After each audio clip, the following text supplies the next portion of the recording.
Find the distance between the point, ये सवाल है कि इन पॉइंट के बीच की डिस्टेंस निकालिए। पहला पॉइंट है ये P बराबर ये दिया है, Q बराबर ये दिया है। तो मान लो ये एक बना हुआ है पॉइंट, ये P पॉइंट यहाँ पे है, ठीक है। P पॉइंट की वैल्यू क्या दी है 1 - 3, 4, ठीक है। सपोज़ कर लो उसमें 3D बनेगा, लेकिन हमने थोड़ा सा ऐसे बनाया। Q पॉइंट यहाँ मान लिया यहाँ पे, ठीक है, -4। सपोज़ करिए, गलत बना रहे हैं हम, लेकिन समझाने के लिए। अब कह रहे हैं यहाँ से यहाँ तक की डिस्टेंस कितनी है, क्वेश्चन पढ़िए, फाइंड द डिस्टेंस। अब हमें P निकालने के लिए इसका ओरिजिन से कितनी दूरी है, पोजीशन वेक्टर निकालना पड़ेगा। इसे कहते हैं OP, क्या निकालना पड़ेगा OP। फिर यहाँ से OQ की वैल्यू निकालेंगे, ये OQ, ठीक है, OQ, ठीक है। तो हमें PQ की डिस्टेंस निकालनी है, यानी OQ में से OP घटा दें तो हमारा आंसर आ जाएगा। देखिए यही किया गया है, PQ है, PQ निकालना है तो OQ में से OP घटा दें। लेकिन डायग्राम यहाँ पे नहीं बना है, लेकिन ऐसे आपको समझ में आ रहा होगा कि दो पॉइंट है, इन दोनों के बीच की दूरी निकालनी, यानी कि ये कितना है, यहाँ से यहाँ तक की दूरी कितनी है, ये निकालना है। तो डिस्टेंस के लिए आपने क्या किया, OQ माइनस OP, ठीक है, इसमें माइनस किया। अब माइनस कैसे करते हैं आपको देखिए दिखा रहे हैं करके। उससे पहले एक बात ये ध्यान रखनी है कि भाई P का जो पॉइंट दिया है इसमें IJK कहीं नहीं लिखा है, क्योंकि पॉइंट में IJK कहीं नहीं लिखा है, ठीक है। इसको IJK की फॉर्म करने में पोजीशन वेक्टर से जब ले रहे हैं, फॉर एग्जाम्पल जैसे P की वैल्यू दी है 1 - 3, 4, है ना। अब हमें OP निकालना है। OP जैसे ही हम निकालेंगे तो जो पहला वाला है वो I हो जाएगा, फिर ये J, फिर ये K, ठीक है। 1 लिखते नहीं है I के लिए, तो I में 1 छुपा हुआ है, ठीक है, I लिखा। दूसरा वाला -3J, इसके बगल में J लगा लिए, फिर प्लस यहाँ कुछ नहीं तो +4K, ठीक, ये OP की वैल्यू होगी। इधर Q पॉइंट की वैल्यू -4, 1, 2 थी, ये लिखिए। अब OQ कैसे निकालेंगे, इसमें पोजीशन वेक्टर से, यानी यहाँ से ओरिजिन से लेंगे, तो ये -4I + 1J, 1 लिखते नहीं है, J कैप सब में लगा दिएगा, ठीक है, और प्लस यहाँ पे कुछ नहीं तो प्लस छुपा हुआ है 2K, ठीक। अब देखिए, अब OP और OQ पता लग गया। अब हमें किसकी वैल्यू डिस्टेंस निकालनी थी, PQ की, ठीक है। अब PQ का फार्मूला लगाएंगे। PQ का फार्मूला P - Q नहीं होता है, Q - P नहीं होता है, OQ - OP होता है। अच्छा, जो बाद में लिखा है उसको उसका पोजीशन वेक्टर पहले लेते हैं, OQ, जो पहले लिखा है -OP, ठीक है।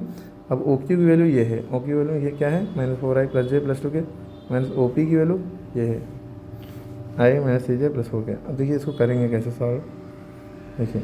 अब I वाला टर्म एक साथ लेंगे, -4I को हम ये I के साथ लेंगे, ये -I है, ठीक है, -4I - I + J लिखा, और माइनस प्लस 3J, ठीक है, +2K लिखा, माइनस प्लस -4K, ठीक है। यहाँ तक क्लियर हो गया। अब इसके बाद की बात देखिए, minus plus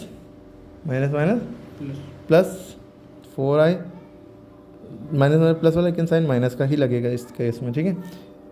plus 4I + 1I, 5I हो गया, ठीक है, प्लस 1J + 3J, J वाले को नहीं तो 1 छुपा, 1J + 3J 4J, ठीक है, प्लस, लेकिन ये देख लिए 2 में से 4 माइनस करना, उल्टा माइनस, 4 में से 2 माइनस करना होता 2K आता, लेकिन यहाँ 2 में से 4 माइनस करना है, यानी कि प्लस माइनस हुआ, लेकिन साइन माइनस का लगेगा, ठीक है, क्योंकि 4 बड़ा है, इसका साइन माइनस है इसलिए, और 2 का साइन प्लस है, नंबर के पहले उसका साइन होता है, ठीक है, तो इसलिए माइनस में है।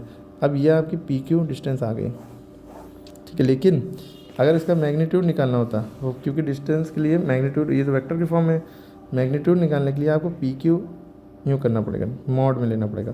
मैग्नीट्यूड के लिए रूट में इसका जो कोफिशिएंट होता है I का, J का, इनका स्क्वायर कर देते हैं, √A² + B² + C², ऐसे समझ लिए, -5 का स्क्वायर, ये प्लस अंदर अपना रहता है, 4 का स्क्वायर, ये प्लस अंदर अपना फॉर्मूले का रहता है, और ये -2 है तो -2 का स्क्वायर, ठीक है, क्लियर है। अब देखिए अपने आप ये माइनस का भी, ये स्क्वायर इस पर भी है और माइनस पे भी है, तो माइनस प्लस हो गया, 5 का स्क्वायर 25, यानी 5 5 25, 5 to the 10 ना करिएगा, ठीक। 4 का स्क्वायर 16 प्लस, अंदर प्लस ही रहेगा, -2 का स्क्वायर 4 हो गया, माइनस प्लस, ठीक है।